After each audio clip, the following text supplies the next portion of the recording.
Breakfast puppies?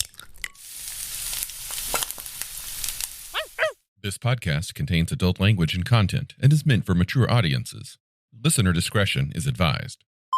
You're listening to the Glitterbois.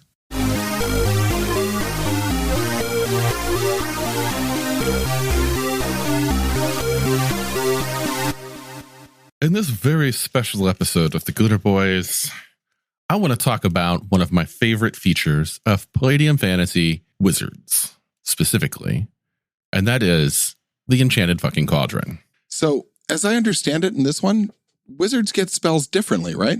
Yeah, so when we look at first edition, let's take it a step back further. If you're familiar with Rifts and any of the other current Palladium systems, including second edition Palladium Fantasy, characters who practice magical abilities generally tend to get more of them as they level up. You have what's called PPE, or potential psychic ability, potential psychic energy, and that is used as magic points or mana points to cast your spells. Line walkers and rifts and wizards and Palladium Fantasy, every level you get X more spells automatically, except in first edition. In first edition, Palladium wizards do not get new spells as they level up. Now, you may think, that's some bullshit. I need more spells. But again, if you listen to our last episode, you should know what we're going to say about this. The game is what you get out of it. It's not what's written on your sheet. So if you're playing a character who wants more power and that power is not given to you, go forth and take that power. That's the whole point of playing. Literally. Wizards in Palladium Fantasy First Edition, they have to go find their spells. You get them from buying them, maybe from other wizards or Le Magic Shop. You get them from adventuring, from finding scrolls. You get them from translating ancient texts. You get them from playing the fucking game. But you can also get them from the Enchanted F'ing Cauldron. The Enchanted Cauldron is my favorite aspect of Palladium Wizards.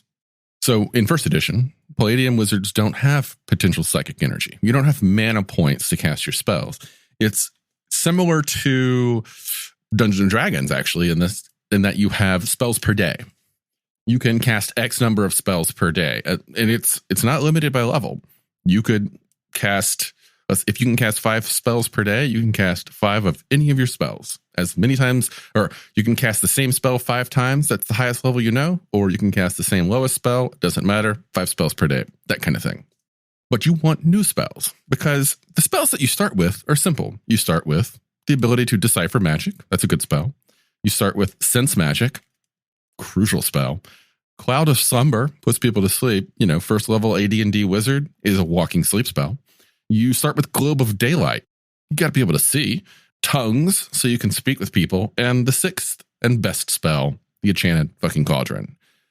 This is a spell that every wizard knows that they can use and double toil and trouble their way into possibly, maybe, learning a few new spells. Or something else horrific happening. Or going mad, maybe doing some other things in the process, maybe causing a rift in space and time. Who knows? Weird, crazy stuff. As the book says, the Enchanted Cauldron is among one of the more disgusting and dangerous methods of gaining knowledge of the mystic arts. So, how does it work? You're thinking, double and toil and trouble, you say. So Macbeth wizards, right? Yeah, let's think of that. Let's think of witches or something. We got a big old cauldron and you're going to throw in some stew. But in this case, the stew is made of a dead butterfly. You know, it symbolizes the spirit and the soul. It's an owl's feather, symbol of wisdom. Oh, and 6 pints of human blood, fresh. And that symbolizes, you know, heavy metal, because that's what this game is. Then you got to stir it with an iron or steel sword approximately 2 hours before the moon's zenith, with only a 12% chance of success per level. That's character Things level. Can go terribly, terribly wrong with this. Oh, yeah. So if successful, the spirit that you summon into the cauldron will give you candy and magical spells, and probably affective disorders and permanent neurosis and psychosis. So, you know, that's fun. The 2 hours of chanting and the aroma of the boiling blood is what will attract a spirit to the cauldron. They have to smell the human blood boiling in the cauldron. Yes. It attracts and invites a spirit of magic to enter the cauldron and share with the summoning wizard the joys of life and death and permanent neurosis. Yes. So if you're ever bitching in your D&D campaign about, well, don't I just get the spells? What do you mean I have to go and find them? They could be worse. You could have to cast the Enchanted Cauldron. Now, let's talk about these supplies. So Palladium magic frequently has material components. Now, not all spells do. Having these components allows you to, do cool things like cast spells. And they're considered to be tools of the trade. Other of the Palladium classes, such as the Diabolist and the Summoner, they have to have like special chalk and special blood and paints and insect parts and animal parts and all kind of things, because they have to draw out these symbols and then, evoke the magic within their special components to make these symbols and circles surge with power. It is a gruesome art. If you want to be a sorcerer like D&D, you want to go warlock, because warlocks are the magicians who just get spells. Not many, but they're cool spells. But if you want like true power in Palladium, you want to play a wizard and you want to master that Enchanted Cauldron. So if unsuccessful, nothing happens, but the contents must be spilled out in a graveyard. You have to go get new ingredients. So as I just read this in preparation for this, I see a whole bunch of spell greedy mages wandering along, like draining hobos or something, and just to make sure that they have enough people on hand. This creates a very interesting subquest for mages, which is basically find enough ambulatory human blood to keep around. Oh, there is a footnote on that. Of course, an additional problem with the Enchanted Cauldron is possible alignment conflicts. After all, how many good characters are going to use a spell requiring fresh human blood? How do they get the blood without murdering? Volunteers? Well, that's the problem. I love Palladium. And something about this, the way that this spell is worded and presented, as it takes up half of a freaking page. The way that this is detailed is, it underlies the way that magic in general is presented through all Palladium games. Magic is not presented as something happy and wondrous. In Palladium Fantasy, magic is frequently written in the lore of the setting as being drawn from terrible sources of power. And wizards and diabolists and summoners in many societies, most of them are feared, shunned, if not chased out of town and killed, because societies, and in many ways rightly, believe that these magicians, these practitioners of inhuman power, are not good people. Yeah, if you're in a town and some of the folk keep showing up 6 pints low of blood every day, it's going to be torches and pitchfork time. And even in rifts, the magicians in the books are unstable. Like the Line Walker gets power, but if you start reading about what the Line Walker can do, they're not that sane. They frequently deal with energies of other worlds that can manifest and corrupt them.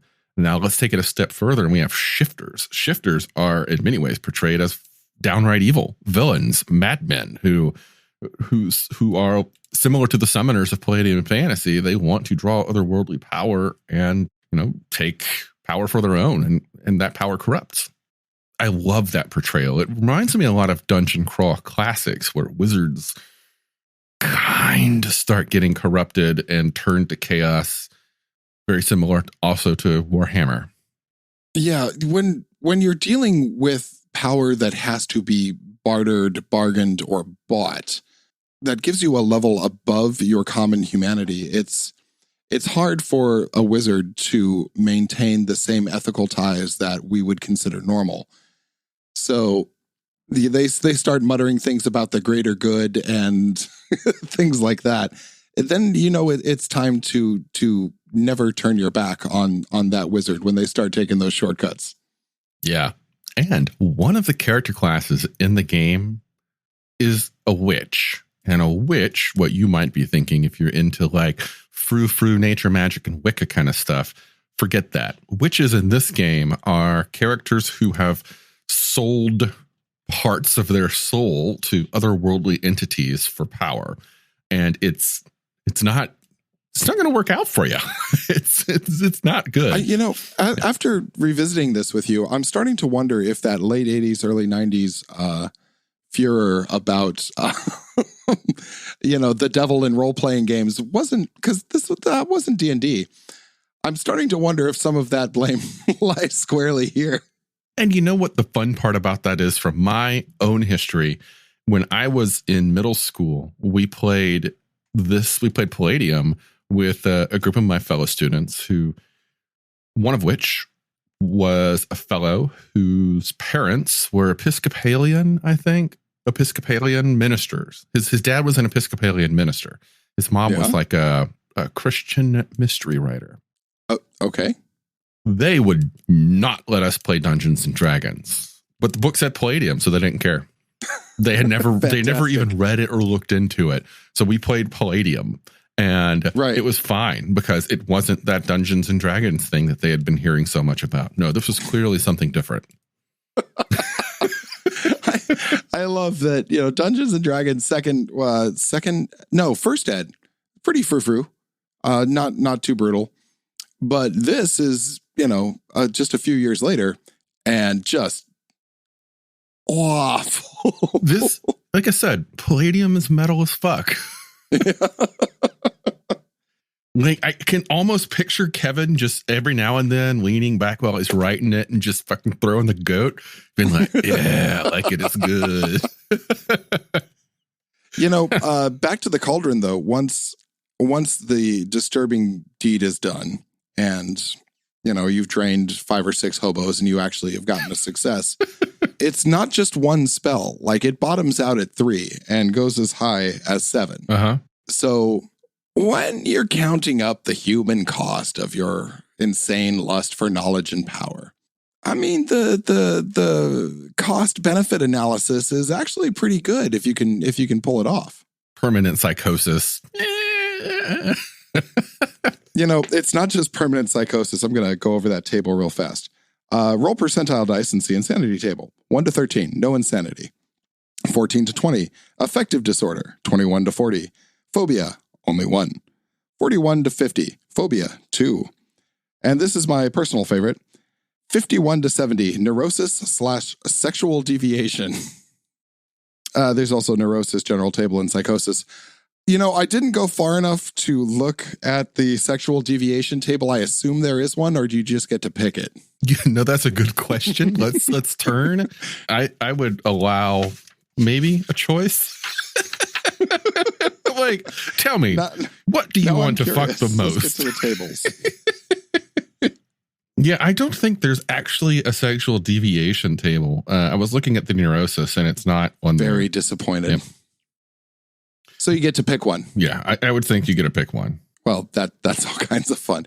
I think that right there on the flipping madly for sexual deviation tables is where we should probably end this episode. Yeah, it says roll for sexual deviation, and I don't actually see a sexual deviation table. And you know what?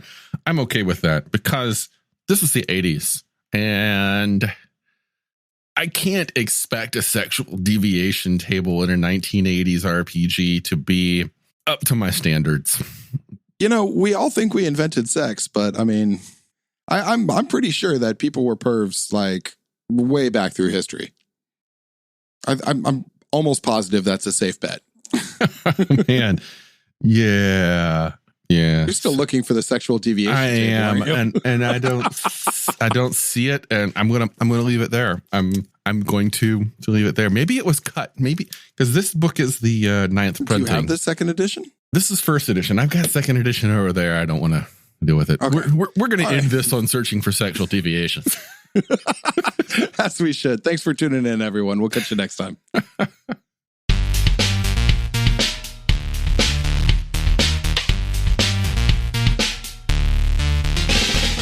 You've been listening to The Glitterbois, a Palladium Books fan podcast.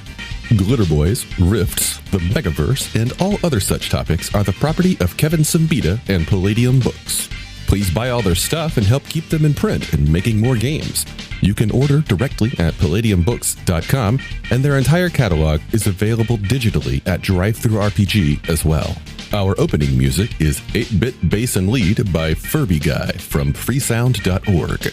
This closing music is Caravana by Philip Gross, available at freemusicarchive.org.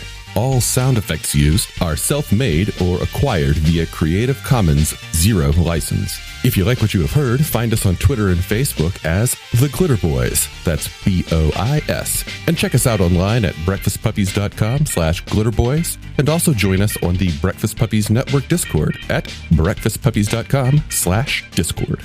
And if you want to help us out, please spread the word and help us build a community. Thanks again for listening. We'll catch you next time.